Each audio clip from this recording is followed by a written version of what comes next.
नमस्कार, मैं हूं पवन त्यागी। राजस्थान में भारतीय जनता पार्टी ने चुनाव का बिगुल फूंक दिया है और जिस तरह से अमित शाह ने वहां गर्जना की है, उसको मैं गर्जना कहूंगा कि अमित शाह का ऐसा रूप जो है वो कभी कभी देखने को मिलता है। जिस तरह से राजस्थान में वो रैली के अंदर आक्रामक थे और जिस तरह से उन्होंने अशोक गहलोत को घेरा, वहां भ्रष्टाचार की बात की, चाहे वो खनन घोटाले की बात थी, फिर चाहे वो भर्ती घोटाले की बात थी, चाहे पर्चा लीक की बात थी। जिस तरह से उन्होंने वहां कन्हैया कुमार की हत्या को लेकर ये अशोक गहलोत को घेरा, उससे ये पता लग गया कि भारतीय जनता पार्टी राजस्थान में अब किन मुद्दों पर चुनाव लड़ेगी। जहां एक तरफ अशोक गहलोत अपनी पार्टी में अपने ही नेताओं से घिरे हुए और कहीं सचिन पायलट का झगड़ा, कहीं उनके आपस में गुटबाजी, उससे घिरे हुए थे। उससे पार पाने के लिए वो एक ड्रामा कर रहे हैं कि साहब सचिन पायलट को वो पद दे दिया जाएगा, ये पद दे दिया जाएगा। अब सवाल ये है कि जब चुनाव सर पे आ गए, 3-4 महीने बचे हैं, वो 3-4 महीने के लिए सचिन पायलट को बेशक मुख्यमंत्री बना दें, उप मुख्यमंत्री की तो बात छोड़ दो, प्रदेश अध्यक्ष बना दें, इससे क्या फर्क पड़ता है? जो 5 साल मलाई आपने मारी वो तो मौज मस्ती कर ली। सचिन पायलट को गद्दार कहा, सचिन पायलट का अपमान किया, सचिन पायलट को भाजपा का एजेंट कहा, वो तो आपने अपमान वापस तो आना नहीं है। लेकिन अब एक तरफ अंदर खाने इनके गृह युद्ध चल रहा है कांग्रेस में अपना।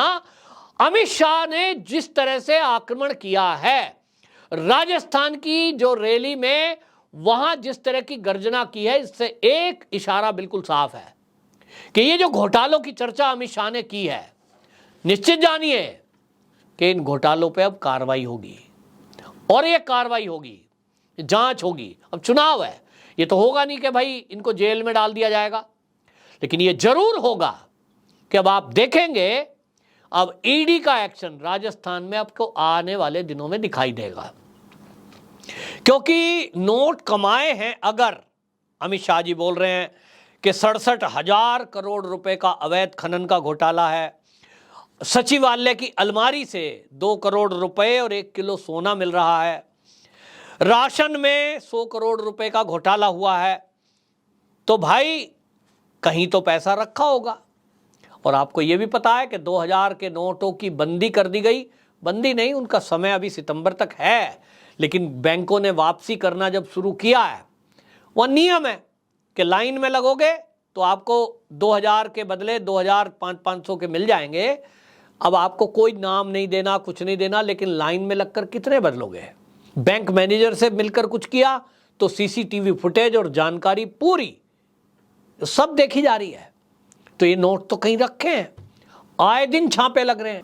कानपुर में आपको पता है, कानपुर में 1500 करोड़ रुपए मिले, 250 करोड़ कहीं और मिल रहा है, ये सब वही है। तो अब अमित शाह ने जिस तरह की घोषणा वहां राजस्थान में की है, उससे 2 बातें बिल्कुल साफ हो गई है कि एक तो भारतीय जनता पार्टी की तैयारी है कि राजस्थान में अपनी सरकार बनेगी। वो पूरा सर्वे भी इस तरह का है कि वो ट्रेंड भी है, राजस्थान में इस बार भाजपा का ही नंबर है। नंबर 2, अमित शाह की रैली में ये तय हो गया है कि जिस तरह के घोटाले अमित शाह ने गिनवाए हैं, तो निश्चित जानिए कि चुनाव के पहले भी ये कार्रवाई शुरू हो जाएगी।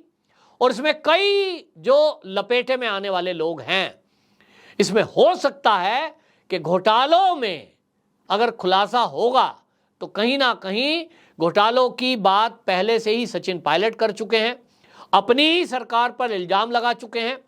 अब वो अपनी पार्टी अलग नहीं बना रहे, ना वो पार्टी में जा रहे हैं, वो वहीं गोल गोल घूम रहे हैं, वो बात अलग है। लेकिन अब वो कोई भी कांग्रेसी ये नहीं कह सकता कि साहब ईडी ने अगर अशोक गहलोत को पकड़ा है या उनको पूछताछ के लिए बुलाया है, वो साहब बदले की भावना से हो रहा है। क्योंकि खुद कांग्रेसियों ने ही आरोप लगा दिया है, सचिन पायलट ने ही आरोप लगाया है। तो जब सचिन पायलट ही अपनी सरकार पर आरोप लगा रहे हैं, मंत्री अपनी सरकार पर आरोप लगा रहे हैं, ऐसे में जब ईडी कार्रवाई करेगी तो कोई कांग्रेसी ये नहीं कह सकता कि साहब अमित शाह चुनाव में डराने की वजह से ऐसा कर रहे हैं। तो कुल मिलाकर एक बड़ी कार्रवाई होगी। दूसरी तरफ जो अमित शाह की रैली है, उसमें उन्होंने गिनवाया कि भाई जिस तरह से राहुल गांधी यहां आकर के 10 तक गिनती गिन रहे थे कि हम जो है 10 दिन के अंदर किसानों का लोन माफ कर देंगे। उन्होंने पब्लिक से पूछा है, बताओ भाई आपके लोन माफ हुए? मैं तो खुद राजस्थान गया हूं, राजस्थान में जाकर मैंने खुद पूछा है लोगों से, मैं लोगों से मिला हूं, राजवर्धन राठौर जो हैं उनके लोकसभा के क्षेत्र में, संसदीय क्षेत्र में मैं गया हूं, तो गांव के लोग ये कह रहे हैं साहब हमें तो 5 साल हो गया, किसी का लोन माफ नहीं हुआ। किसका लोन माफ कर दिया? अपने अपने लोगों का कर दिया, कागज पूर्ति कर दी, हाँ जी कर दिया। आप देखिए कि केंद्र की योजना जो केंद्र सरकार दे रही है, ये राज्य की गहलोत सरकार राजस्थान में उनको लोगों तक वो सुविधा नहीं दे रही, उसमें भी घोटाला। हर घर नल से जल जो है वो पहुंचाने की स्कीम, आपको जान के आश्चर्य होगा कि वो जो है राजस्थान के अंदर लागू है, और केंद्र ने जो लागू की उसके बावजूद भी आपको बताएं कि वहां जो है 18 लाख लोगों को राजस्थान में घर मिले हैं, 5.75 यानी लगभग 5.25 लाख लोगों को गैस के कनेक्शन मिले हैं। जल जीवन मिशन के तहत 43 लाख परिवारों को नल से पानी मिल रहा है स्वच्छ। लेकिन अभी भी बहुत सारे क्षेत्र ऐसे हैं जो ये बोल रहे हैं कि साहब मोटा पाइप तो बिछा है, लेकिन घरों तक नल जो आना है वो नहीं आया। कहां गया? पैसे खा गए। आप में से जो राजस्थान में रहते हो, राजवर्धन राठौर जी के क्षेत्र में जाइए, आपको वहां महिलाएं, मैंने खुद देखा अपनी आंखों से, वो अपना सर दिखा रही थी, देखिए टाट के बाल उड़ गए हो। मैंने कहा ये क्या कह रही हैं? बोले सिर के बाल उड़ गए हमारे, क्योंकि हमें 5-5 किलोमीटर से सर के ऊपर मटका रख के लाना पड़ रहा है पानी का, तो बाल उड़ गए हैं। मैंने कहा क्यों? बोला पैसे खा गयो। अशोक गहलोत सरकार में केंद्र की योजना, जो केंद्र का पैसा मिला है कि घर में नल से टोटी से पानी आ जाए स्वच्छ, वो पैसा खा गए। तो भाई एक बिल्कुल साफ है कि एक तरफ अशोक गहलोत से जनता ये सवाल पूछ रही है कि भाई आपने अभी तक किया क्या? अब कह रहे साहब 500 का सिलेंडर दे देंगे, अब कह रहे जी हम रोजगार को फलाना दे देंगे। अब आप कुछ भी करते रहिए, 4-5 महीने अब बचे हैं, अब आपको गैस का सिलेंडर याद आ रहा है, अब आप महिलाओं को टेलीफोन देने की बात कर रहे हैं। कल को राहुल गांधी आएंगे, वो कहेंगे बस यात्रा फ्री कर दो, जैसा इन्होंने कर्नाटक में किया, कह देंगे बिजली फ्री कर दो, अभी घोषणा कर रहे हैं। तो जनता अब समझ रही है कि ये लास्ट के 6 महीने लोगों को मूर्ख बनाकर वोट लेने के लिए अब कुछ भी घोषणा करेंगे, लेकिन फिर अगर सरकार आती है तो 5 साल ये केवल भ्रष्टाचार करेंगे, आपस में फूट फुटअव्वल करेंगे, जनता की सुध लेंगे नहीं। तो इसलिए इनको लाना नहीं। और इसीलिए अमित शाह की रैली में एक तरफ जहां राजस्थान की ये विधानसभा चुनाव की बात हुई है, वहीं 2024 में आने वाले लोकसभा चुनाव की भी बात हुई है, और उन्होंने जनता से वादा लिया कि 25 की 25 सीट भारतीय जनता पार्टी के खाते में जाएंगी। वो दिख भी रहा है। जो अभी तक एक चर्चा थी राजस्थान में, एक बड़ा चर्चा का विषय बना हुआ था वसुंधरा राजे सिंधिया, कि भाई उनका क्या होगा, वो किधर जाएंगी, उस पर भी अमित शाह का एक बिल्कुल स्पष्ट संदेश हमें रैली में देखने को मिला। उनको भाषण देने के लिए खुद अमित शाह ने इशारा करके बुलाया।